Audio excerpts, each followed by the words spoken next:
Anda telah mengunduh podcast yang dipaparkan oleh Pendeta Dr. Erastus Sabdono ini dari truth.id/voice. Selamat mendengarkan podcast ini.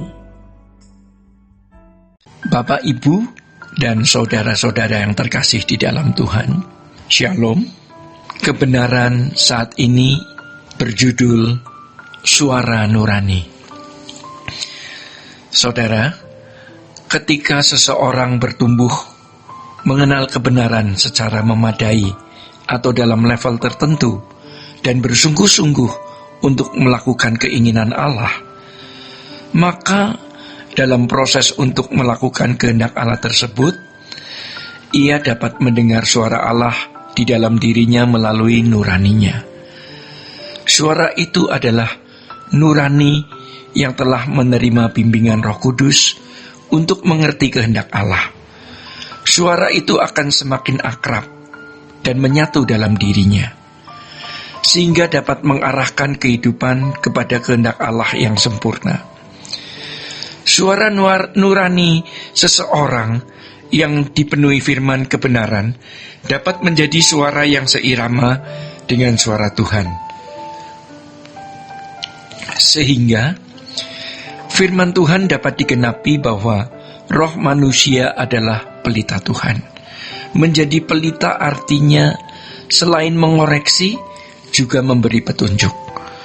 Saudara-saudara, jika seseorang atau jika orang percaya terus bertumbuh dalam kebenaran sehingga semakin cerdas, maka nuraninya dengan mudah mendeteksi kalau ada suara yang tidak senada dengan kebenaran atau tidak sesuai dengan pikiran dan perasaan Allah. Kalau seseorang tidak memahami kebenaran secara memadai karena tidak bertumbuh dalam kebenaran, maka ia tidak akan dapat mendengar suara Tuhan atau tidak memiliki kepekaan untuk mendengar suara Tuhan. Sebaliknya, ia mendengar suara lain yang disangkanya suara Tuhan. Dalam hal ini, banyak orang Kristen dalam kebodohannya menganggap suara yang bukan dari Allah dianggap sebagai suara dari Allah atau dianggap tidak menyalahi kekudusan Allah. Padahal, semua itu suara dari dunia yang tidak sesuai dengan pikiran dan perasaan Allah. Suara yang tidak sesuai dengan kebenaran mengarahkan seseorang pada kehidupan yang semakin jauh dari kesempurnaan. Hati nurani atau suara hati lebih bersifat subjektif. Maksudnya bahwa hati nurani kita sangat dipengaruhi oleh diri sendiri, yaitu yang menurut aku baik atau buruk. Suara hati mencerminkan segala pengertian dan prasangka masing-masing individu, sehingga jelas merupakan sesuatu yang bersumber pada diri sendiri. Dalam hal ini, kita tidak boleh mengidentifikasikan dan mengidentikan hati nurani dengan suara Allah.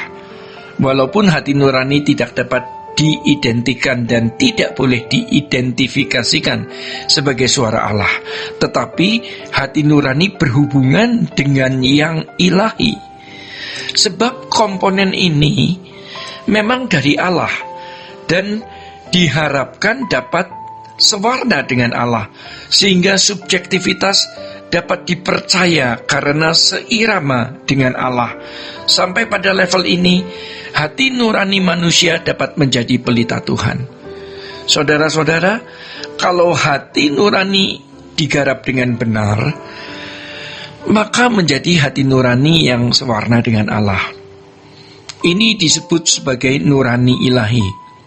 Tetapi kalau tidak digarap dengan baik, maka yang baik menjadi jahat. Orang yang memiliki hati nurani yang berkelas ilahi tidak membutuhkan hukum atau peraturan untuk memiliki kelakuan yang baik. Tidak perlu diancam hukuman untuk melakukan hukum, sebab ada polisi di dalam dirinya. Kalaupun seseorang berbuat baik, bukan hanya karena ancaman neraka, Tetapi hati nuraninya memang terbentuk demikian, yaitu tidak bisa berbuat salah.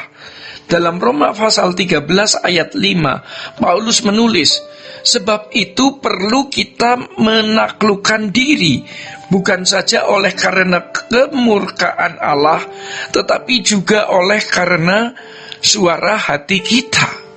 Saudara-saudara, oleh karena hati nurani belum tentu bisa mewakili suara Allah, maka hati nurani belum tentu dapat selalu dipercaya. Dengan demikian, hati nurani harus tunduk pada otoritas firman Allah dan pengadilan Allah.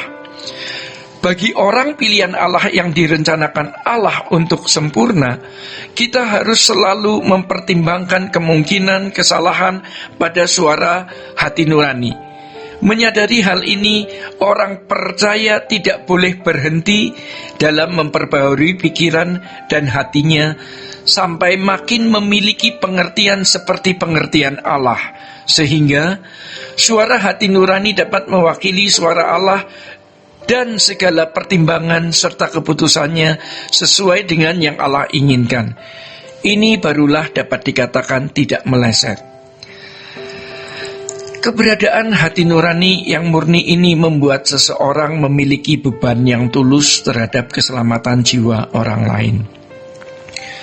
Seperti Tuhan juga tidak menghendaki seorang pun binasa. Ia akan rela mengorbankan apapun demi keselamatan jiwa orang lain. Hati nurani yang terbeban bagi keselamatan jiwa orang lain ini berusaha untuk tidak menjadi batu sandungan bagi orang lain. Ya, ia rela kebebasannya terampas demi menjadi berkat bagi sesama. Bapak, Ibu, dan saudara-saudara yang terkasih di dalam Tuhan, demikian kebenaran pada saat ini. Tuhan memberkati. Sola Gracia. Untuk berlangganan renungan harian dalam bentuk cetak, silakan hubungi Truth Literatur di nomor telepon 0878 7870 7000. Untuk mendapatkan CD khotbah, MP3 renungan Truth, dan CD album lagu produksi Sola Gracia, Anda dapat menghubungi di hari dan jam kerja di nomor telepon 021 638 60953. Tuhan Yesus memberkati.